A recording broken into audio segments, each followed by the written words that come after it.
ეს იმედის დღეა, ჩვენ დავბრუნდით პირდაპირ ეთერში, სანამ საავტორო უფლებებზე ვისაუბროთ, ჩვენ პირველ თემას მინდა დავუბრუნდე, რომელსაც დიდი გამოხმაურება მოყვა. უნდა ижებოდეს თუ არა ხმაური ჩვენს ქვეყანაში, ინტერაქტივი ახლად გრძელდება, 613 ადამიანი მომხრეა, რომ დასჯადი იყოს ხმაური, 39 კი ეწინააღმდეგება. ჩვენ გავაგრძელებთ ინტერაქტივს ჯერ კიდევ, თქვენ შეგიძლიათ შევაბრძანდეთ იმედის დღის Facebook გვერდზე და გააგრძელოთ მოკლედ ხმის უხმაურობთ და ჩუმად გამოვაცხადოთ. გადავიდეთ შემდეგ თემაზე, საავტორო უფლებების დაცვაც და დარღვევა ძალიან აქტუალურია, ძალიან ბევრი კამათი გვესმის ხელოვანები და არა მარტო ხელოვანები ერთმანეთს ურჩევიან სასამართლოშიც კი რომ მოიპარეს მათი თქვათ სიმღერა ან შეასრულეს ნებართვის გარეშე, მოკლედ სასამართლო პროცესი კიდე გაიმართება და ამ ძალიან საინტერესო თემაზე ჩვენ გიგა კობალაძესთან ერთად გავაგრძელებთ საუბარს. საავტორო უფლებათა ასოციაციის ხელმძღვანელი 2011 წლიდან 39 წლის გახლავთ ჩვენი სტუმარი, პროფესიით კი იურისტია, ის უკვე ემზადება ჩვენთან შემოსასვლად. აი თქვენ ხედავთ მას, ბატონო გიგა. 31 მაისს არის პირველი სასამართლო პროცესი და რა სასამართლო პროცესია, ვის წინააღმდეგაა ეს ყველაფერი, ამას ახლა გავაკეთოთ ბატონ გიგასთან. მოგესალმებით. 31 მაისს ვისთან გაქვთ დავა? გამარჯობა, მადლობთ მოწვევისთვის პირველ რიგში. 31 მაისის პროცესი რაც შეეხება, ეს გახლავთ ერთ-ერთი შემთხვევა, როდესაც ცნობილი ვებგვერდი Translate.g და ჩვენი წევრები, ვინც არის ისიდორე და თამარ გვარჯალაძეების მემკვიდრეები, ისინი ამბობენ, რომ ამ ვებგვერდზე დევს ის ცნობილი ლექსიკონი, ქართული, ინგლისური და ინგლისურ-ქართული, რომელიც შექმნილია გვარჯალაძეების მიერ. ეს პროცესი გრძელდება 31 მაისს პრინციპში შეიძლება საფინალო პროცესი იყოს და მემკვიდრეები ითხოვენ, რომ მოხდეს ამოღება ამ ლექსიკონის და გარკვეული კომპენსაციის დაგისრება. რა ეტაპზეა პროცესი? საქალაქოში განიხილება, საქალაქო სასამართლოში განიხილება. დაახლოებით რომ შევაჯამოთ, აი წელიწადის განმავლობაში რამდენი საჩივარი შემოდის და საკმაოდ ბევრი. ჩვენ გასულ წელს 2016 წლის სტატისტიკა რომ გითხრათ, 73 სასამართლო პროცესი გქონდა. ყველა გაიმარჯვეთ.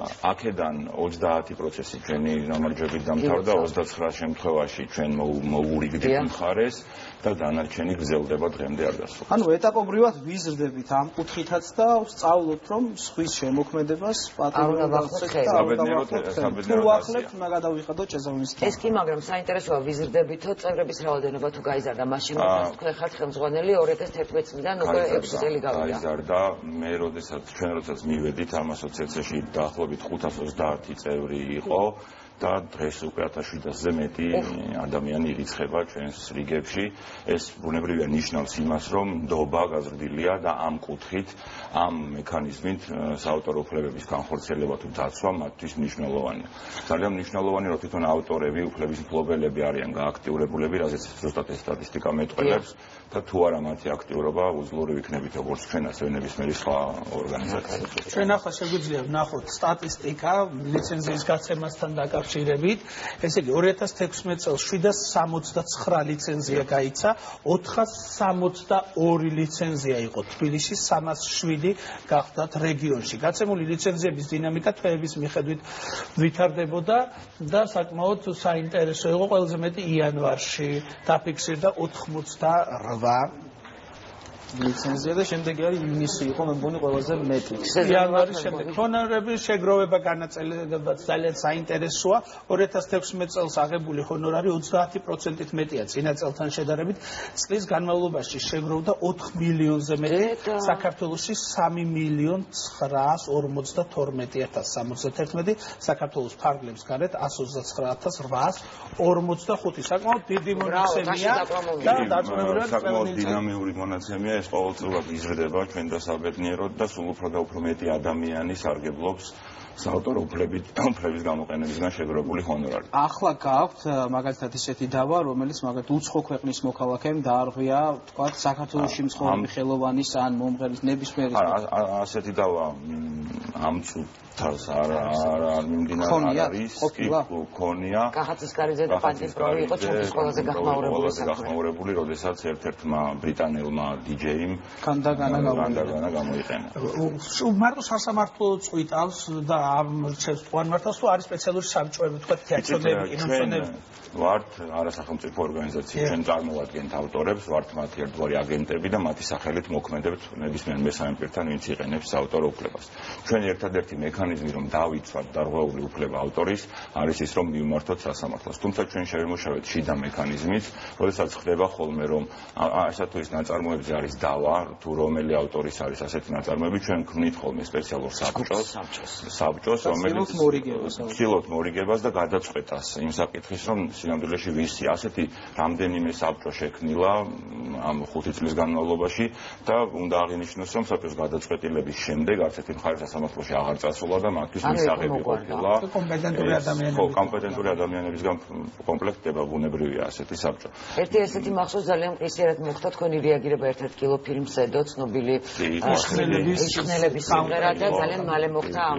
სიმღერების ამოღება სამწუხაროდ უნდა ვთქვა რომ დღემდე მაინც ეს ვერ გახდა ჩვენი კულტურის ნაწილი და ხო ვიზრდებით მაგრამ ჯერ ბოლომდე არ ვართ გაზრდილნი და ეს უნდა იყოს კულტურის ნაწილი იმისთვის რომ საავტორო უფლება არ დაიღოს გარდა იმისა რომ ეს არის კანონით დაცული კერძო საკუთრება და მისი გამოყენებისთვის საჭიროა ნებართვა როგორც ნებისმიერი სხვა ნივთის სხვა ადამიანის სხვა ნივთის გარდა ამისა ეს საავტორო უფლება ბიზნესისთვის არის ძალიან მნიშვნელოვანი მე მაგალითად შემიძლია გითხრათ რომ ბრიტანეთში ჩატარდა სპეციალური კვლევა სადაც მომსახურების ბიზნესში განისაზღვრა მუსიკის როლი ეს ეხება სარესტორნო ბიზნესს და ასე შემდეგ და დაფიქსირდა რომ შაბათ კვირას ვიკენდებზე 50%-ით მეტი არის შემოსავალი როდესაც გამოყენებულია მუსიკა ხოლო კვირის დანარჩენ დღეებში 21%-ით მეტი იმასთან შედარებით ვიდრე არ გამოიყენა შესრულებელი მაგალითად რომელიმე კლუბში მღერის ამა თუ იმ მომღერლის სიმღერას მან უნდა გადაიხადოს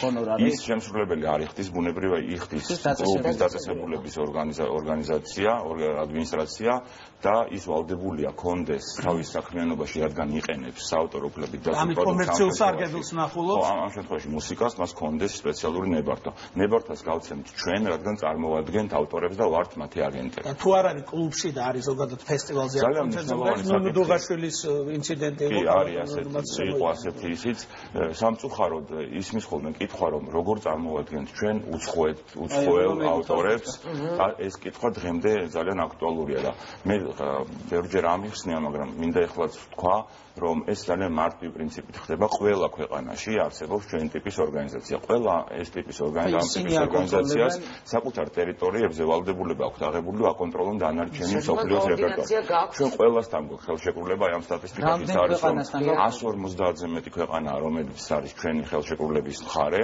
და ჩვენ გვაქვს აღებული ვალდებულება რომ აი ამ 150 ქვეყნის რეპერტუარი ჩვენს ქვეყანაში წარმოვიდგინოთ ბუნებრივია ჩვენ როდესაც ვაგროვებთ ჰონორარს იმ ჰონორარიდან დაახლოებით 2016 წელს თუ ვიყოთ 45% ჩვენ გადავურიცხეთ უცხოეთში გადავურიცხეთ იმ ორგანიზაციებს ჩვენ პარტნიორ ორგანიზაციებს ვისი ავტორებიც ვისი წევრებიც არიან ეს ავტორები რა ანუ სადმე რესტორანში Coldplay რო აღღარუნოთ ჩვენ ვურიცხავთ ჩვენს პარტნიორ ორგანიზაციას სადაც Coldplay-ა გაწევრიანებული და შემდეგ ის აძლევს Coldplay-ს უშუალოდ ისევე როგორც ისინი ვირიცხავთ ქართველი ძალიან ბევრი შემსრულებელი კმაყოფილია ამ თქვენი ორგანიზაციით იმიტომ რომ მას ჯიბეში გაუჩნდა ფული რადგან არ უცნებია აქამდე ეს არ არის ვერ შეგინახავს არ არის მაგრამ ყოველში კომუნალურებზე მოგეხმარება ბოლო საქმე მე როგორც ვიცი ერთ-ერთი ფოტოგრაფი უჩივის ერთ-ერთი არის ახლა საქმე როდესაც შუშის მშვიდობის ხიდის ფოტო გამოიყენა ერთ-ერთმა ჟურნალმა და ფოტოგრაფმა ბუნებრივია ნებართვა არ ქონდა და მოგმართა როგორც ჩვენმა წევრმა და ჩვენ წავედით სასამართლოში აქაც საუბარია კომპენსაციაზე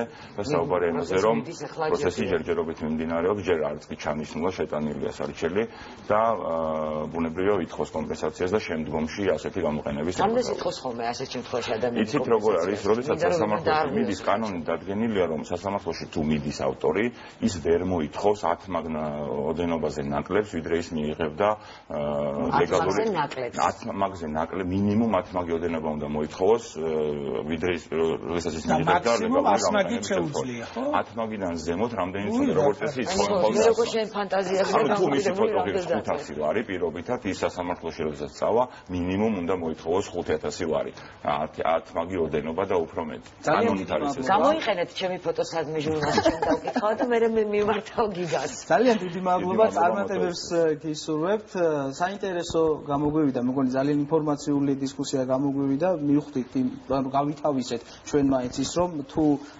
ვინმეს ფოტოს გამოიყენებ, ან ვინმეს მუსიკას ახლებ ხელს უნებართვოთ, ადამიანი უბრალოდ დაისჯები კი ამ ყველაფერს. ეს მარტო არა საქართველოს ტერიტორიაზე, არამედ ეს ყველაფერი ვრცელდება მსოფლიოზე 150-ზე მეტი ორგანიზაცია თქვენაერი, ვისთანაც თქვენ მუდმივი კონტაქტი გაქვთ კონტრაქტები გაფორმებული და ყურადღებით იყავით სადმე რამე ვიდრე დაგემშვიდობებით ბუკლეტს ხედავ.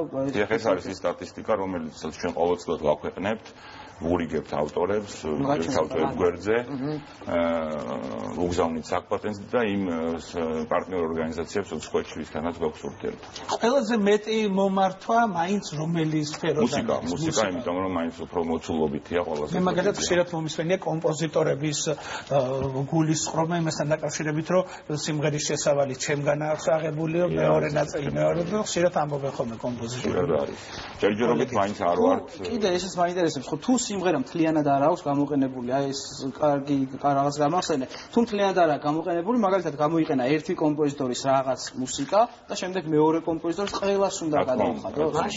აქ ხანგრძლივობაზე არ არის დამოკიდებული, მიუხედავად ხანგრძლივობისა, როდესაც გამოყენება ხდება ნაწარმოების, ის უკვე დაცულია საავტორო უფლებით და მასში საჭიროა ნებართვის და ჰონორარის გადახდა. ძალიან დიდი მადლობა, დარწმუნებული ვარ, რომ სამოქალაქო საზოგადოება კიდევ უფრო მეტ ყურადღებას მიაქცევს და კიდევ უფრო ნაკლები მომართვენობა იქნება თქვენთან. მადლობა. 26 მაისს ვიცით რა ხდება?